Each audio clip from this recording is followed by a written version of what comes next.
अस्सलाम वालेकुम व्यूअर्स, आप देख रहे हैं हमारा चैनल रिच पाकिस्तान और मैं हूं आपका मेजबान अब्दुर्रहमान। आइए नजर डालते हैं आज की दो इंटरेस्टिंग न्यूज पर। पाकिस्तान और चाइना के दरमियान रेलवे ML1 मंसूबे की फाइनेंसिंग के मामला तय पा गए हैं।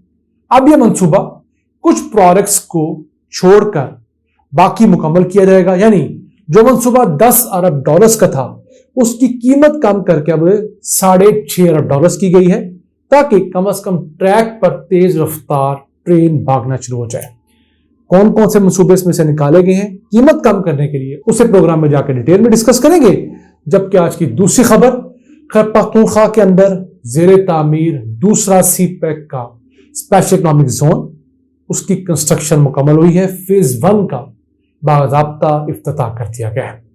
रशकई स्पेशल इकोनॉमिक जोन का जो इफ्तिताह हुआ है उसे आपके साथ डिस्कस करेंगे और बताएंगे कि कितने अरब रुपए की लागत से कितनी फैक्ट्रियां इस वक्त जेर तामीर है।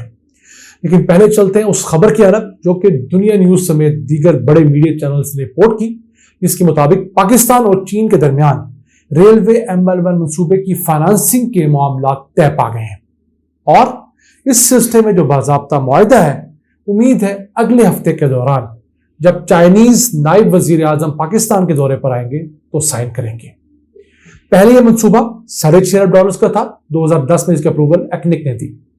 फिर नून लीग ने आकर उसकी कीमत बढ़ाई और इससे $10 अरब का कहा, क्योंकि हर चीज की प्राइस बढ़ चुकी थी। अब चूंकि पाकिस्तान इतनी बड़ी फाइनेंसिंग ले नहीं पाएगा, हमारे पास बहुत ज्यादा आगे कर्ज है और चाइना देना नहीं चाहता, हल यह निकाला गया कि कुछ चीजें इसमें से निकाल दी जाएं और इसकी कीमत कम की जाए। तो अब इसकी कीमत दोबारा $6.5 अरब की गई है, लेकिन जिन चीजों पे कॉम्प्रोमाइज किया गया है उनमें सबसे पहले तो जो 1733 किलोमीटर तवील इस डुअल ट्रैक के इर्द गिर्द बाड़ लगनी थी मोटरवे की तरह, अब वो बाड़ पूरे 1733 किलोमीटर पर नहीं लगेगी। जिन जिन एरियाज में आबादी आएगी वहां पर बाड़ लगाई जाएगी दोनों तरफ, जिस तरह मोटरवे पे लगी है। लेकिन ऐसे इलाके जो बंजर हैं, बेआबाद हैं या जहां पर सिर्फ ज़रूरी फसलें काश्त होती हैं, वहां पर किसी के गुजरने का इतना रवाज नहीं होता, रश नहीं होता, तो वहां पर बाढ़ नहीं लगेगी, उससे पैसे सेव होंगे। और कराची से पेशावर तक 1733 किलोमीटर है। मैं समझता हूं इसमें से कम 1500 किलोमीटर तो ऐसा होगा जहां पर बाढ़ की जरूरत ही नहीं होगी। दूसरा, इस रेलवे ट्रैक पर जहां जहां रेलवे क्रॉसिंग्स थी, यानी ट्रैक को जहां से सड़क काट रही थी, वहां पर अंडरपास या ओवरहेड ब्रिज प्रपोज किए गए थे। तो अब उन ओवरहेड ब्रिजेस और अंडरपासेस की कीमत भी अरबों रुपए में हो चुकी है। शहरों के अंदर तो लैंड बहुत महंगी है, तो उसको भी स्किप किया गया है। अब सिर्फ उन जगहों के ऊपर अंडरपासेस या ओवरहेड ब्रिजेस बनेंगे जहां पर बहुत गुंजान आबादी है, और जहां गुंजान आबादी नहीं होगी वहां पर जो रवायती तरीके से जो सड़क बंद की जाती है वही काम चलेगा फिलहाल। क्यों? पाकिस्तान को ML1 मंसूबे की बहुत जरूरत है। ये पाकिस्तान के लिए एक बहुत बड़ा स्टेप होगा इन द राइट डायरेक्शन। तो उसके लिए हमें ये कड़वा घूंट फिलहाल पीना भी पड़े तो हम पीने, फ्यूचर में जाकर जब हमारे कुछ हालात बेहतर होते हैं तो हम इसको दोबारा फेंस कर सकते हैं, बाड़ लगा सकते हैं, अंडरपासेस, ओवरहेड ब्रिजेस बना सकते हैं। तो ये दो बड़ी चीजें जो है इन पे कॉम्प्रोमाइज किया गया, जिससे कहा जा रहा है कि $3.5 अरब की लागत कम हुई है।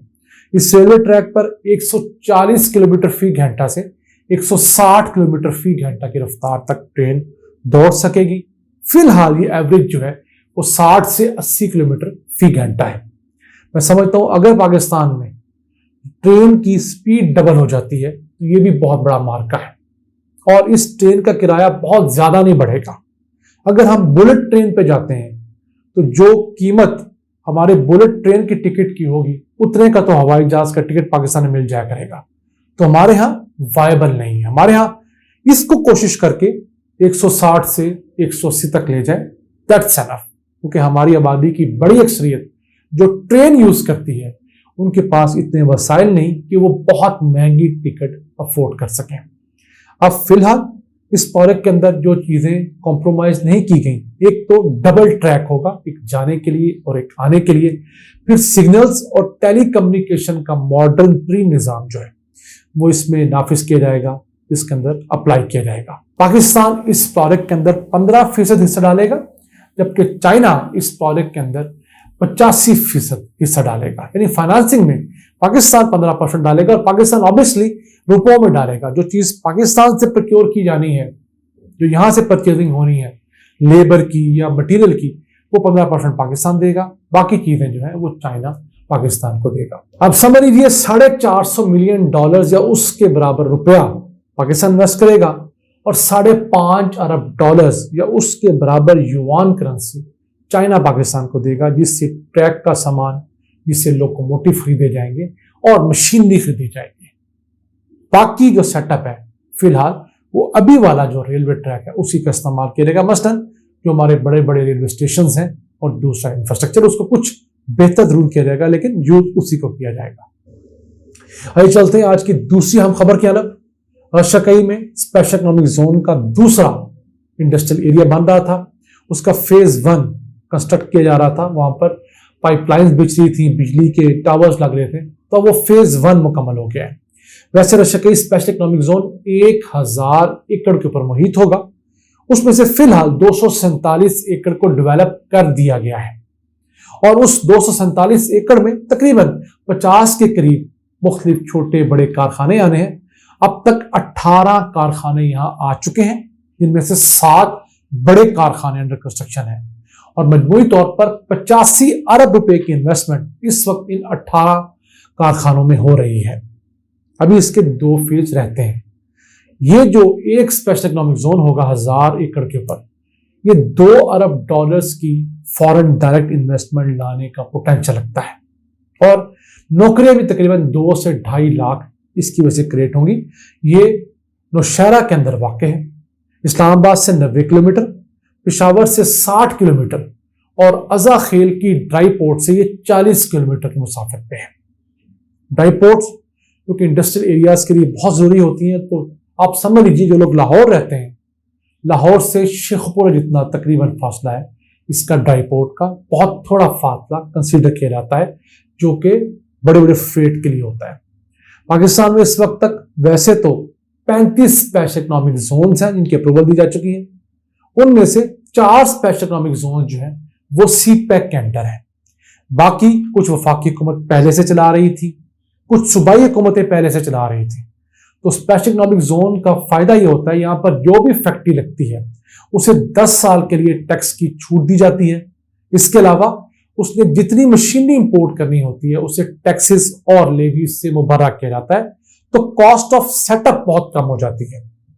पाकिस्तान में बहुत बड़ा पोटेंशियल है अगर हम अपने स्पेशल इकोनॉमिक जोन्स डेवलप कर लें। हमारे मसाइल ये हैं कि स्पेशल इकोनॉमिक जोन्स हमने नोटिफाई तो कर दिए, वहां बिजली का कनेक्शन नहीं है। अगर बिजली का कनेक्शन है तो ट्रांसफार्मर नहीं है, फिर गैस का कनेक्शन नहीं है और पानी के मसाइल हैं, या पानी भी है तो पानी यूज होने के बाद जो पानी वो फैक्ट्री निकालेगी उसको फिल्टर रिसाइकल करने का प्रोसेस नहीं है। ये 4-5 ऐसे बड़े इश्यूज हैं जो पाकिस्तान के अंदर स्पेशल इकोनॉमिक जोन्स की रफ्तार को स्लो किए हुए हैं और इसके साथ साथ 1-2 टैक्सेस के इश्यूज भी ऐसे हैं जहां पर हुकूमतों को तवज्जो करनी चाहिए, क्योंकि चाइना बड़ी तादाद में अपनी industries Cambodia, Sri Lanka, Vietnam, Bangladesh shift कर रहा है। हम बाकी मुल्कों से ज्यादा